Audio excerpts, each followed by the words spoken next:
Selamat datang di channel saya Dragon Gus Wonosobo. Jangan lupa ya teman-teman, like and subscribe-nya.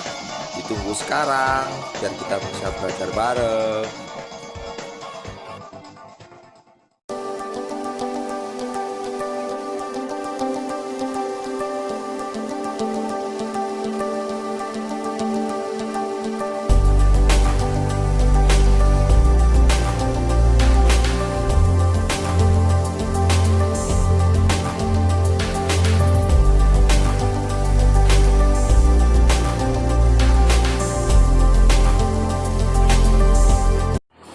WhatsApp, ketemu lagi sama kita guys.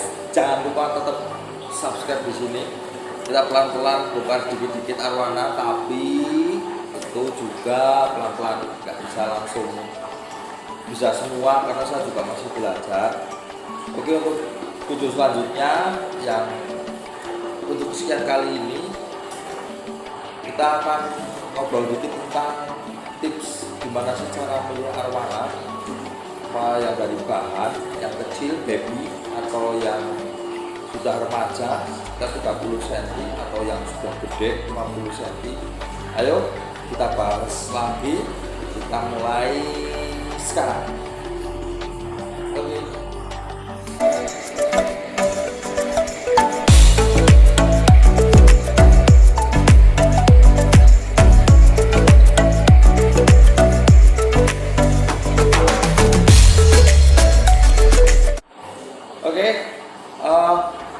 Kita mulai dari yang baby dulu. Baby itu ukuran antara 8 sampai 10, masih gendong telur, selesai gendong telur. Setelah itu sekitar 12 sampai 15 cm. Kita harus memilihnya harus dengan cara yang teliti. Yang pertama perlu diingat-ingat ya, anatominya utuh enggak, dari kepala sampai ekor, sirip, gayung, sama antena 2 itu diusahakan semaksimal mungkin utuh. Itu yang pertama, anatomi dulu. Setelah itu yang kedua, anatomi dalam. Lihat dulu ikannya renangnya bagaimana, apakah nungging ataukah biasa ataukah miring kanan atau miring kiri ya. Setelah dilihat, yang pertama anatominya, yang kedua polanya, organnya, pola. Yang pertama, sorry. Yang pertama anatomi luar yang bisa kita lihat, sama anatomi dalam. Anatomi dalam itu gaya renangnya sama jalannya dia seperti apa. Bisa miringkah, kanan apa kiri, atau bagaimanakah, apa memang ada kelainan. Nah, harus hati-hati juga. Terus setelah anatomi sudah, yang kedua yaitu pola. Maksudnya pola adalah tingkah lakunya dia itu terkesan sehat ataukah sakit. Kalau ikan sakit biasanya tanda-tandanya yang pertama mojok, yang kedua renangnya kurang bagus, yang ketiga bila dilihat orang dia gampang sekali stres. Itu tanda-tanda tiga aja tanda yang istilahnya bisa langsung kita pantau, lihat cocok apa nggak cocok dari situ ya. Selanjutnya tips memilih ikan selanjutnya, setelah anatomi sudah, polanya sudah, yang ketiga yaitu pedagangnya. Kenapa ke pedagangnya? Iya, kalau beli arwana, apalagi dengan budget yang akan tinggi, lihat dulu pedagangnya terpercaya atau enggak. Misalkan kita beli di online, pastikan kalau bisa kita pakai rekening bersama. Karena apa? Untuk meminimalisasi penipuan ya. Yang kelima selanjutnya, kelengkapannya dari ikan mahal pasti ada chip sama sertifikat. Tanyakan juga itu pedagangnya lengkap apa enggak ya. Semisalkan 5 ini sudah terpenuhi, biasanya kita bisa dapat ikan yang lumayan bagus sesuai dengan kita, maksudnya sesuai dengan keinginan kita. Tapi prinsipnya sama ya. Kalau misalkan kita kejar harga, misalkan kita dapat harga murah, ya mudah-mudahan sih kualitasnya bagus. Tapi kalau kualitasnya bagus biasanya harga juga itu bagus itu aja. Terus jangan lupa kalau melihat ikan, lihat juga kondisinya dia memang lagi utuh 100% atau memang dia sedang sakit.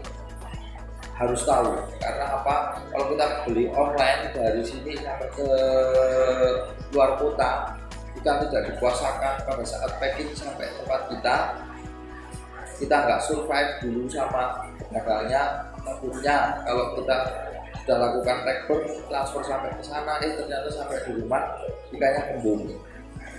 Kalau nggak kembung, misalkan ada sesuatu yang lain, apakah dia mogok makan, habis itu dia sering mojok, ataukah dia bisa juga kadang ada yang gigit ekor juga ada juga yang memang ikan itu tipikalnya nggak cocok dengan suhu di lingkungan kita juga ada, makanya harus hati-hati ya. Cukup dicermati, mudah-mudahan sih bisa buat jadi tambahan juga wawasan buat kita, karena memang kalau melihat tips yang seperti saya bilang tadi itu nggak bisa 100% terpercaya, karena sebenarnya kalau ikan bagus juga dijual pasti dengan harga bagus, dan itu juga kita harusnya lebih survive, lebih bisa memilih, apalagi di kelas baby. Terus kalau kelas remaja sama, lihat dulu anatominya. Yang kedua, lihat prospek warnanya. Yang ketiga, anatomi udah. Yang kedua warnanya. Yang ketiga, progres ke depan kita itu sebenarnya mau di-keep atau memang mau dijual lagi. Kalau memang kita mau keep, kita harus tahu dulu perawatan sebelumnya seperti apa. Ya. 3 aja cukup sebenarnya, mulai dari anatomi dulu, fisik dari depan sampai belakang, yang kedua warnanya, coraknya, yang ketiga progresnya seperti apa, apakah kita mau keep terus kita maksimalkan atau kita mau jual lagi. Ya, kalau jual lagi beda ceritanya loh ya, karena aku pengennya sih kalau udah dibeli ya udah dirawat yang bagus gitu aja. Terus selanjutnya kalau yang gede, ukuran gede biasanya di sekitar 45-50, kita harus lebih teliti lagi daripada yang baby atau yang usia remaja, karena di usia segitu tuh warna sudah tertata rapi, terus sisiknya juga sudah tertata rapi, ditambah juga daya tahannya lebih kuat, tapi puasanya juga harus lebih panjang bila mana packing ya. Apalagi kita kalau pilih bahan yang sudah jadi seperti itu, pertama tetap anatominya, yang kedua ada gangguan nggak, sama yang kedua ini sama di pewarnaan juga ada prosesnya, pewarnaannya juga. Yang ketiga, bila mana dirawat Anda harus bersabar, karena kalau ikan gede adaptasinya biasanya agak sedikit susah, makanya kita harus lebih teliti dan prepare untuk itu ya, mulai dari air akuariumnya, mulai dari suhunya, mulai dari pH-nya, kita harus teliti. Ngecek pH gampang, nanti kita ngobrol-ngobrol bareng di episode selanjutnya untuk mengenai apa sih yang harus kita lakukan bila mana kita terima ikan baru. Nah, itu nanti kita bahas lagi. Oke, sementara baru itu aja tips memilih ikannya, cukup sedikit, mudah-mudahan sih mengena.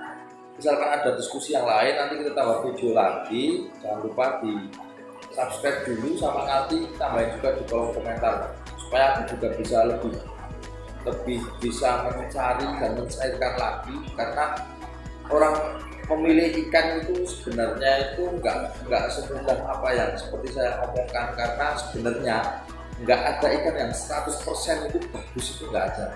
Pasti ya sama kayak manusia, nggak ada yang 100% bagus semua, itu nggak ada, pasti ada cacatnya.